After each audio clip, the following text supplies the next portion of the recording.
ശ്രേണി എങ്ങനെയാണ് പോയേക്കുന്നതെന്ന് നോക്കാം. 3, 15, 63, 255, 1023. 3 എന്ന് പറഞ്ഞാൽ 2ൻ്റെ സ്ക്വയറിൽ നിന്ന് 1 കുറയ്ക്കുന്നതാണ് 3. ഇനി 15 എന്ന് പറഞ്ഞാൽ 4ൻ്റെ സ്ക്വയറിൽ നിന്ന് 1 കുറയ്ക്കുന്നതാണ്, അതായത് 15. 4ൻ്റെ സ്ക്വയറിൽ നിന്ന് 1 കുറച്ചു. ഇനി 2ൻ്റെ സ്ക്വയർ, 4ൻ്റെ സ്ക്വയർ, ഇനി അതിൻ്റെ ഇരട്ടി വരും. 8ൻ്റെ സ്ക്വയറിൽ നിന്ന് 1 കുറയ്ക്കാം. അങ്ങനെയാണോ പോയേക്കുന്നത് നോക്കാം നമുക്ക്. 64ൽ നിന്ന് 1 പോകുമ്പോൾ 63.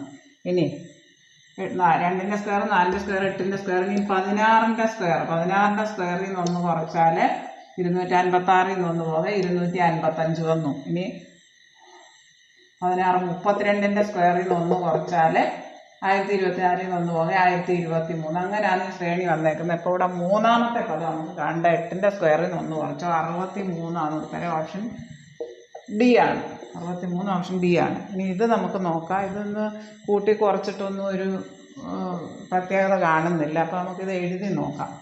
9, 10, 7, 8, 5, 6 ഡാഷ് ഡാഷ്. അതായത് ഇവിടെ പ്രത്യേകതയൊന്നും കാണുന്നില്ല. ഇനി ഒന്നിടെ വിട്ടുള്ള സംഖ്യകൾ നോക്കാം. 9, 7, 5 അങ്ങനെ ഈ 2 വീതം കുറച്ചാണ് ഒന്നിടെ വിട്ട സംഖ്യകൾ. 9ന് 2 കുറച്ച് 7, 7ന് 2 കുറച്ച് 5, 5ന് 2 കുറയ്ക്കണം 3 വരും ഇവിടെ. അതുപോലെ ഇവിടെ 10ന് 2 കുറച്ചു 8, 8ന് 2 കുറച്ചു 6. ഒന്നിടെ വിട്ട സംഖ്യകൾ ഈ 2 വെച്ച് കുറച്ച് 6ന് 2 കുറച്ചു 4. അപ്പം 3, 4 വരുന്നത്. ഓപ്ഷൻ സി ആണ് ഉത്തരം. ഒന്നിടെ വിട്ടുള്ള സംഖ്യകൾ ഈ 2 വീതം കുറച്ച് എഴുതി. ഇനി അടുത്തത് ഇവിടെ 511, 342, 210, 63.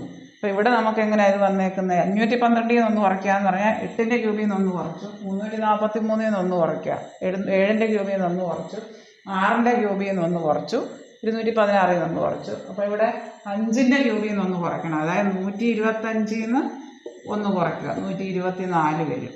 124 ഓപ്ഷൻ ബി ആണ് ഉത്തരം. ഇവിടെ 4ൻ്റെ ക്യൂബിൽ നിന്ന് 1 കുറച്ചു, 8ൻ്റെ ക്യൂബിൽ നിന്ന് 1 കുറച്ചു, 7ൻ്റെ ക്യൂബിൽ നിന്ന് 1 കുറച്ചു, 6ൻ്റെ ക്യൂബിൽ നിന്ന് 1 കുറച്ചു, 5ൻ്റെ ക്യൂബിൽ നിന്ന് 1 കുറച്ചു, 4ൻ്റെ ക്യൂബിൽ നിന്ന് 1 കുറച്ചു. അങ്ങനെയാണിത് ഈ ഉത്തരം വന്നേക്കുന്നത്. ആ മോഡൽ ഇവിടെ 125, 5ൻ്റെ ക്യൂബിൽ നിന്ന് 1 കുറയ്ക്കും, 125ൽ നിന്ന് 1 കുറയ്ക്കും, 124 വരും.